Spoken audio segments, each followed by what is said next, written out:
आता RTI कसं करावं? आपल्याला राग येतो, आपण घेतो पेन आणि लिहित बसतो.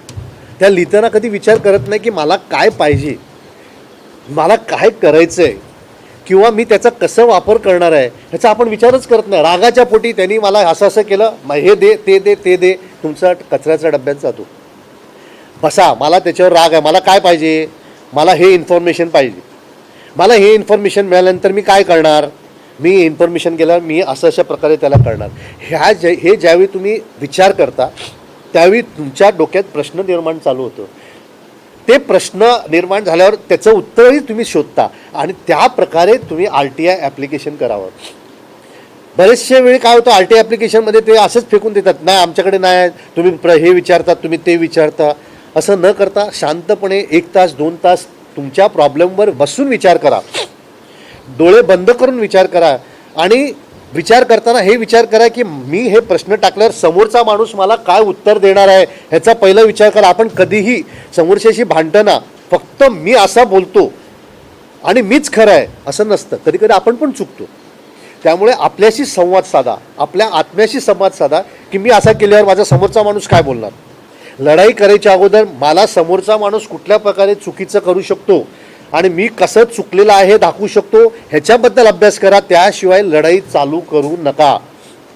तुम्ही विचार न करता लढाई चालू केलीत तर तुमचं हार तिकडेच चालू झालेलं आहे. तर कुठलंही पत्र लिहायच्या अगोदर, कुठलंही RTI ॲप्लिकेशन करायच्या अगोदर रागाच्या भरात करायचं नाही. रागाच्या भरात लिहा, मग मी त्याला असं करीन तसं करीन लिहून टाका, राग बाहेर काढा आणि राग शांत झाल्यावर मी त्याच्याविरुद्ध कायदेशीर काय कारवाई करू शकतो ह्याच्याबद्दल अभ्यास करा. तर अभ्यास करा, तुम्हाला काय पाहिजे. जिथपर्यंत तुमचा अभ्यास, तुम्हालाच जर माहिती नसेल तुम्हाला काय पाहिजे तर समोरचं कसं देणार तुम्हाला काय पाहिजे ते.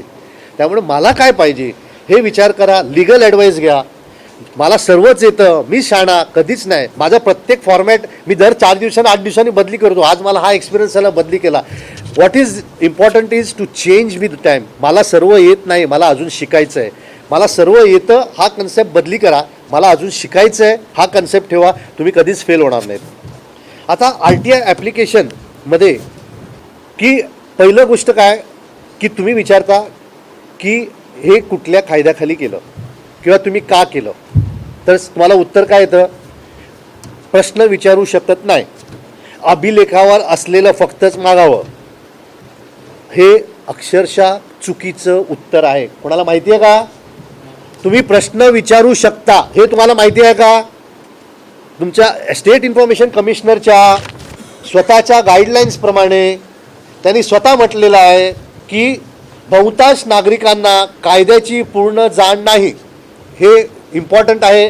तर तुम्ही प्रश्न विचारू शकता, पण कन्फ्रंटेशनमध्ये जाण्याचं शक्यतो नाकारा. कारण तुम्ही परत त्याच्याशी लढण्यापेक्षा तुम्ही हे का केलात असं विचारण्यापेक्षा provide me the provisions of law, sections and materials relied upon by you to take this decision. तुम्ही तेच विचारता, काच विचारताय, पण तुम्ही का विचारलं ते भांडणं करणार, तुमचा वेळ जाणार, मानसिक तोल जाणार. तो अवॉइड करण्यासाठी तुम्ही प्रश्नाचं स्टाईल बदली करा. कुठल्या कायद्याखाली आपण हे केलेला तरीसुद्धा तुम्हाला उत्तर यायचं येईल की तुम्ही हे प्रश्न विचारतात. दुर्दैवाने हे इन्फॉर्मेशन कमिशनर्सने असे उत्तर दिलेले आहेत की तुम्ही प्रश्न विचारतात आणि अभिलेखावर असलेली गोष्टी तुम्ही मागू शकता. हेही चुकीचं आहे. कारण 2F काय म्हणतं, Fच्या व्याख्यात बसत नाही. तुम्हाला जनरली एक्सपिरियन्स असेल, the information sought by you does not come within the meaning of section 2F. आहे का नाही? कोणाला मिळालंय काय उत्तर? तर आता तुम्ही त्यांना सांगायचं की 2F म्हणजे काय. हे सर्व तुम्हाला मी यासाठी सांगतो की हे पुस्तकं आणि सर्क्युलर घेऊन फिरायचं, ही भगवद्गीता आहे आपली. त्यामुळे हे सर्व बघितल्यानंतर समोरच्यांची अर्धी ताकद संपलेली असते, वालीसारखं होणार. हे पुस्तकं आणि बघितलीत ना की त्यांची अर्धी शक्ती आपल्याकडे येते आणि ते एकदम आपल्यासमोर कमजोर होतात. 2F काय म्हणतं, information means any material in any form. काय म्हणतं, information means any material in any form. म्हणजेच काय, तुम्ही प्रश्न विचारू शकत नाही असं आहे का? पण आपण त्याच्यात जायचं नाही, कारण आपल्याला कन्फ्रंटेशन मोडमध्ये जायचं नाही, आपली शक्ती वाचवायची. पुढे काय आहे, including records it says including, म्हणजेच काय की ह्या गोष्टी ह्यात येतात, पण ह्या गोष्टीच म्हणजेच इन्फॉर्मेशन आहे असं होतं का? इन्फॉर्मेशनमध्ये ह्या गोष्टी येतात म्हटल्यात. आमच्याकडे इंटरप्रिटेशन काय होतं, इन्फॉर्मेशन म्हणजे हे.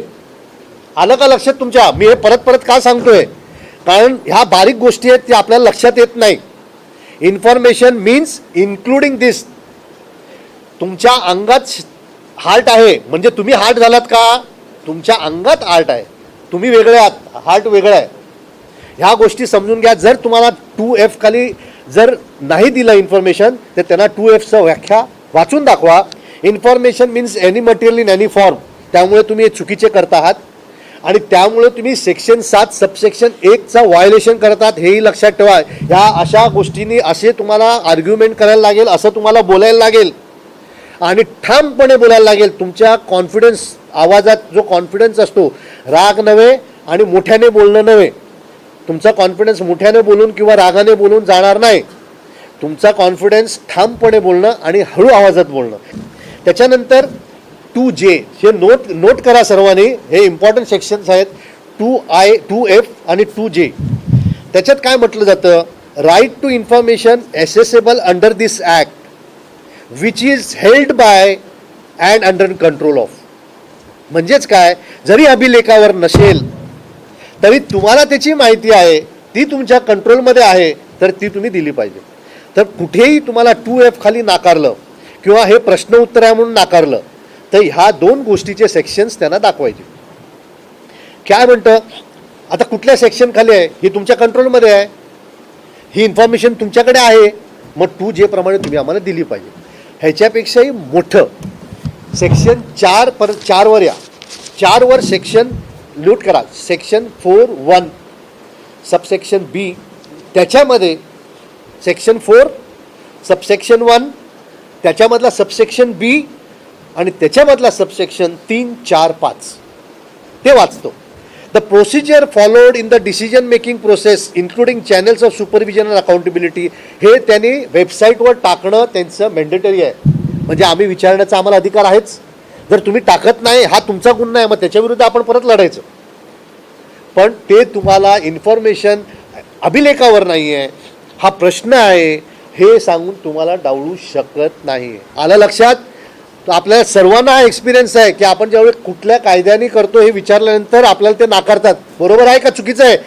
तर दुसरं काय, the procedure followed in the decision making process including the channels of super, हे झालं. The norm set by it for discharge of its function. तुम्ही कुठल्या प्रकारे काम करणार आहात, तुम्ही कुठल्या प्रकारे काम करणार आहात हे तुम्ही वेबसाईटवर टाकलं पाहिजे. म्हणजेच काय, आमचा हक्क आहे ते जाणून घेणं.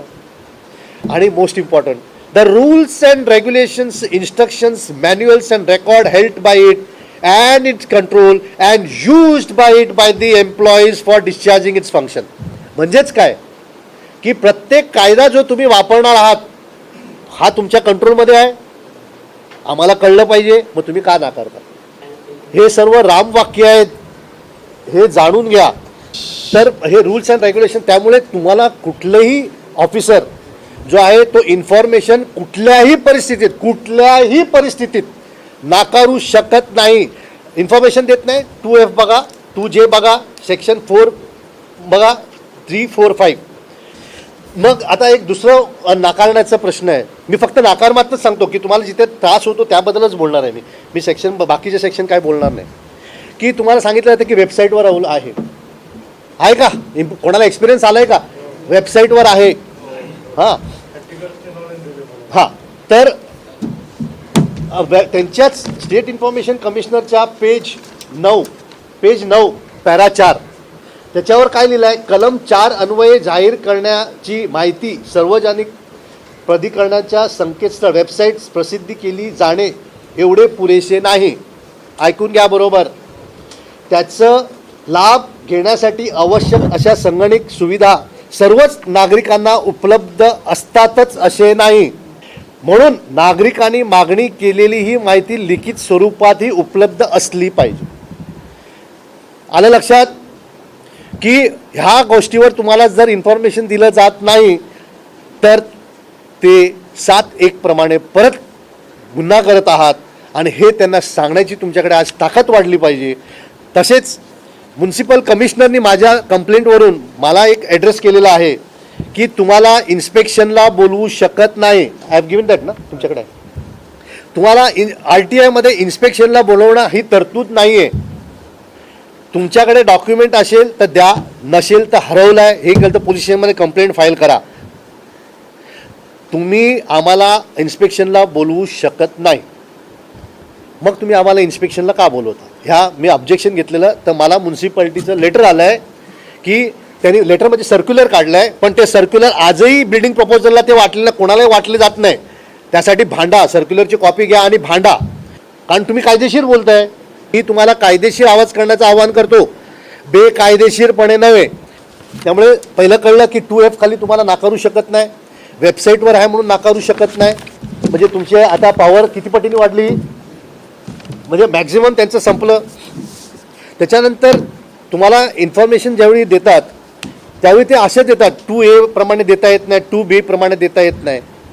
चुकीचं आहे. त्यांनी आपलं जे इन्फॉर्मेशन आहे ते रिप्रोड्यूस केलं पाहिजे चार्ट फॉर्ममध्ये आणि त्याच्यासमोर त्याचं उत्तर दिलं पाहिजे, जेणेकरून फर्स्ट अपीलमध्ये आणि सेकंड अपीलमध्ये अपील घेताना सोपं पडतं. कारण नाहीतर तो उत्तर बघणार, RTI बघणार, पाठीपुढे बघणार, त्यामुळे फर्स्ट अपील आणि सेकंड अपीलला चुकीचं होतं. आणि तर त्यांनी तसं नाही दिलं तर त्यांना कळवायचं. RTI रिप्लायमध्ये त्यांनी स्वतःचं नाव लिहिलं पाहिजे, लिहित नाहीत. ईमेल ID दिलं पाहिजे, देत नाहीत. टेलिफोन नंबर दिलं पाहिजे, देत नाहीत. ह्या गोष्टी नसेल तर त्याच्यावर सुद्धा तुम्ही कंप्लेंट फाईल करू शकता आणि ह्याची नोंद घ्या. काय ह्या आणि ॲड्रेस, कारण ह्या गोष्टी ते मुद्दाम देत नाही. कारण तुम्ही जा तिकडे, तुम्ही जात म्हणजे आज जायचं असेल तर तुम्ही 8 दिवस जाऊ शकत नाही. फोनवर तुम्ही पटकन बोलू शकता, ईमेलवर तुम्ही पटकन डॉक्युमेंट देऊ शकता. ह्या गोष्टीचा की मला जर इन्फॉर्मेशन तुम्ही देत नाही तर ते तुम्ही पार्लिमेंटलाही देऊ शकत नाही किंवा लेजिस्लेचरला देऊ शकत नाही. तर मी एक फॉर्मॅट तयार केलेला आहे त्यांच्याकडे की तुमच्या प्रत्येक RTI ॲप्लिकेशनला तो फॉर्मॅट लावायचं की PIO शाल refer the below point before providing information. म्हणजे PIOला तुम्ही ताकीद करता की आम्हाला कायद्याची जाणीव आहे, आम्हाला फसवण्याचे प्रयत्न करू नका. की जे आता त्यात तुम्ही मी असं लिहिलं आहे द PIO शाल गिव्ह एक्सप्लेनेशन. त्यांनी आम्हाला नाही म्हटलं की हे इन्फॉर्मेशन देता येत नाही, तर त्यांनी हे एक्सप्लेनेशन द्यावं की हे मी पार्लिमेंटलाही देणार नाही आणि लेजिस्लेचरलाही देणार नाही. मग जर त्यांना देऊ शकत नाही तर तुम्ही आम्हाला द्यायलाच पाहिजे. तर किती सोपं आहे, कायदा किती चांगला आहे. त्यानंतर 19(5) सेक्शन कोणाला माहिती आहे का? 19 सबसेक्शन 5 कोणाला RTIचं माहिती आहे का? की नाकारताना PIO आणि फर्स्ट अपील अथॉरिटी यांनी एक्सप्लेनेशन द्यावं.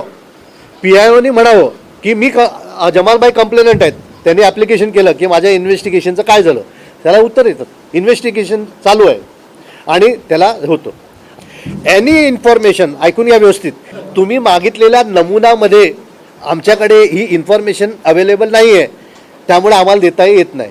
हे तुम्हाला सर्वांना एक्सपिरियन्स आहे की नाही? हां, तर 7-9 सेक्शन बघा. And information shall ordinarily be provided in the form in which it is sought.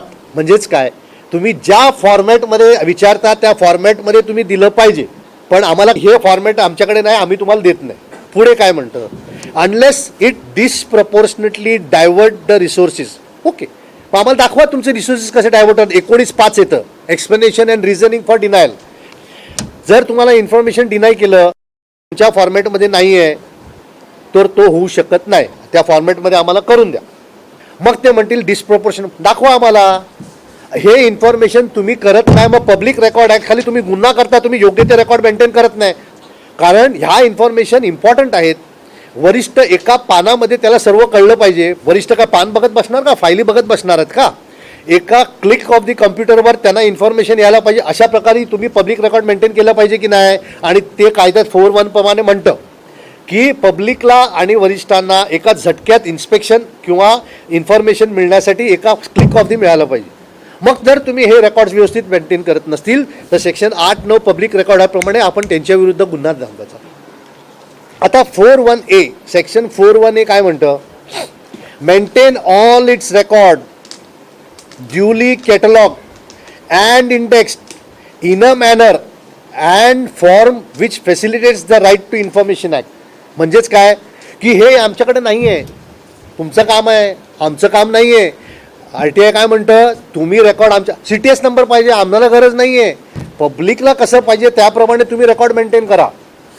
पब्लिकला CTS number कुठे कळणार आहे, काय कळणार आहे? तुम्ही तिथं बोर्डसुद्धा लावत नाही.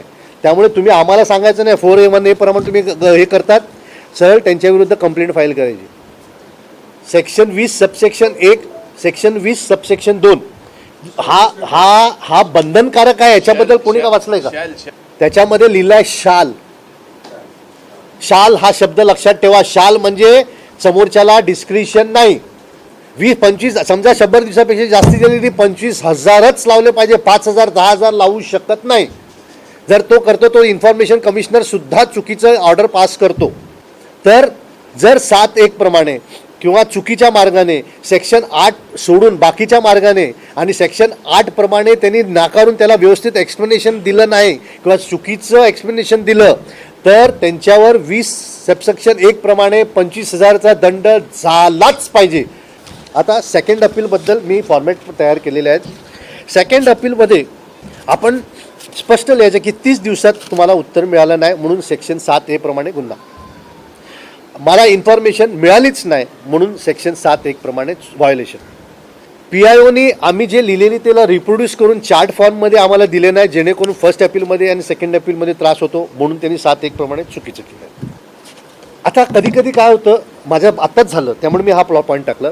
मी एका मोठ्या मिनिस्टरच्या इरिगेशन स्कॅमबद्दल त्यांचं मध्येच बंद क्लोज केलं मध्येच ओपन केलं असं काहीतरी आलं तर मी RTI टाकलं. तर ते म्हणाले आमच्याकडे ह्या नावाचे बरेच व्यक्ती आहेत त्यामुळे आम्हाला कळलं नाही. तर RTIच्या ह्याच्यामध्ये आहे की जर तुम्हाला कळलं नसेल 10/8/2009 लिहून घ्या. 10/8/2009चं सर्क्युलर आहे की जर PIOला कसल्या प्रकारची माहिती पाहिजे हे कळत नसेल तर तरी पहिल्या 5 दिवसाच्या आत RTI ॲप्लिकंटशी संपर्क साधावा. संपर्क साधून त्याच्याकडनं जे काय आहे ते योग्य ते इन्स्ट्रक्शन घेऊन त्यांना माहिती द्यावी. आपल्याकडे काय करतात 30 दिवस गप्पा बसतात आणि 30व्या दिवशी म्हणतात की आम्हाला कळलं नाही म्हणून परत करतो. म्हणजे 7(1) प्रमाणे व्हायोलेशन, कंप्लेंट, प्रॉसिक्युशन. आणि त्याचं कंप्लायन्स झालेलं नसेल तर त्यांना विचारा. आणि प्रेयर हा क्लॉज टाका तुमच्या अपीलमध्ये आणि सेकंड अपीलमध्ये की प्रेयरमध्ये हे सगळं की आम्हाला 7(1) प्रमाणे त्याचं त्यांनी केलेलं नाही. याच्यावर 20(1) प्रमाणे ॲक्शन झालं पाहिजे, 20(2) प्रमाणे ॲक्शन झालं पाहिजे. 19(8)(ब) काय म्हणतं की मला कॉम्पेन्सेशन मला मिळालं नाही, मला मानसिक त्रास झाला, शारीरिक त्रास झाला, मला कॉम्पेन्सेशन मिळालं पाहिजे. ह्या तिन्ही प्रेयर्स तुमच्या अपीलमध्ये आणि तुमच्या सेकंड अपीलमध्ये टाकावं जेणेकरून ते म्हणते तुम्ही आम्हाला प्रेयरच नाही केलं तर आम्ही कसं देणार. तर हे प्रेयर टाकावं हे माझी नम्र विनंती आहे. दुसरी गोष्ट, तुम्ही कंप्लेंट वेगळी फाईल करू शकता. PIOने तुम्हाला इन्फॉर्मेशन दिली नाही, सेकंड अपील हा वेगळा आहे. त्याच्या व्यतिरिक्त तुम्ही कंप्लेंट फाईल करू शकता. कंप्लेंटमध्ये फक्त त्याची सजा होईल, तुम्हाला इन्फॉर्मेशन मिळणार नाही.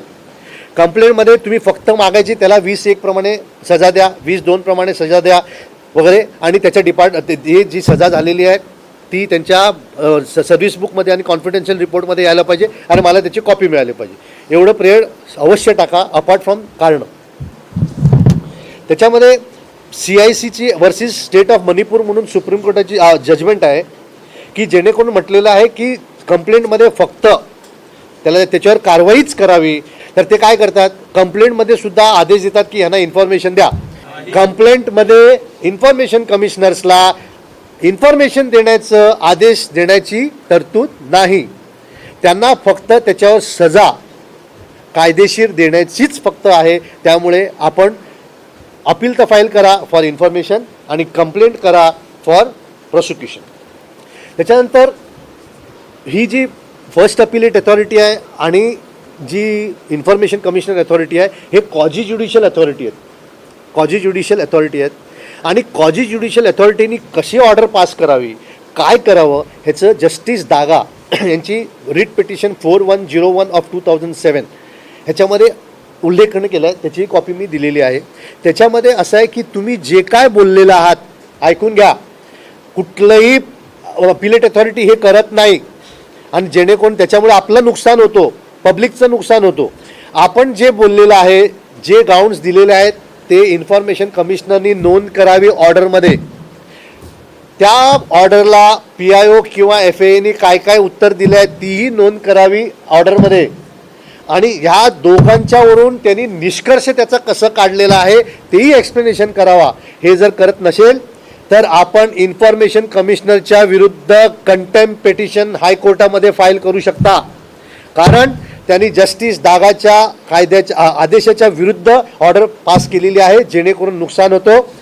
आपण त्यांच्या विरुद्ध गव्हर्नरकडे कंप्लेंट करायची की हा माणूस ह्या पोस्टच्या लायकीचा नाही आहे. एक, की त्याला कळत नाही कायदा म्हणून त्यांनी चुकीचे आदेश दिलेत. दोन, त्याला कळतं पण दुष्टबुद्धीने त्याने दिलेले आहेत. त्यामुळे दोन्ही प्रकारे ह्याच्यामुळे पब्लिक इंटरेस्ट आणि the purpose of appointment of information commissioner is lost. त्यामुळे ह्याच्यावर कारवाई करणं गरजेचं आहे. अशा प्रकारे आपण भ्रष्ट किंवा चुकीच्या अधिकाऱ्यावर म्हणजे भ्रष्ट अधिकाऱ्यावर हा दबाव निर्माण करू शकतो, जे आजपर्यंत आपण केलेलं नाही ते ह्यापुढे आपण करणार. आणि ज्या दिवशी RTI ह्या प्रकारे आपण प्रत्येक माणूस वापरेल त्या दिवशी ते आपल्यासमोर येतील.